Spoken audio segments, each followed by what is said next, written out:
দেশের বিভিন্ন স্থানে গত ২৪ ঘন্টায় ভারী বৃষ্টিপাত হয়েছে। আবহাওয়া অধিদপ্তর বলছে, বৃষ্টির তীব্রতা কমে এলেও আগামী অন্তত এক সপ্তাহ দেশের বিভিন্ন জায়গায় বিচ্ছিন্নভাবে বৃষ্টি হতে পারে। আর ঢাকায় শনিবার বিকেলের পর থেকেই বৃষ্টির তীব্রতা কমে আসতে পারে। আবহাওয়াবিদ আফরোজা ইসলাম শনিবার প্রথম আলোকে বলেন, মূলত লঘুচাপের কারণে বৃষ্টি হচ্ছে। আগামী প্রায় এক সপ্তাহ ধরেই দেশের বিভিন্ন স্থানে কম বেশি বৃষ্টি হতে পারে। গত ২৪ ঘন্টায় দেশের সর্বোচ্চ বৃষ্টি হয় চাঁদপুরে, সেখানে ২৪০ মিলিমিটার বৃষ্টি হয়েছে। আর ঢাকায় গত ২৪ ঘন্টায় সর্বোচ্চ বৃষ্টি হয় ৬৯ মিলিমিটার।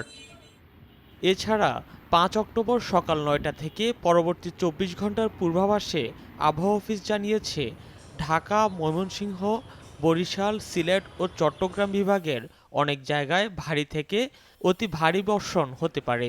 এমন বর্ষণে চট্টগ্রামের পাহাড়ি অঞ্চলে ভূমিধসের আশঙ্কা রয়েছে।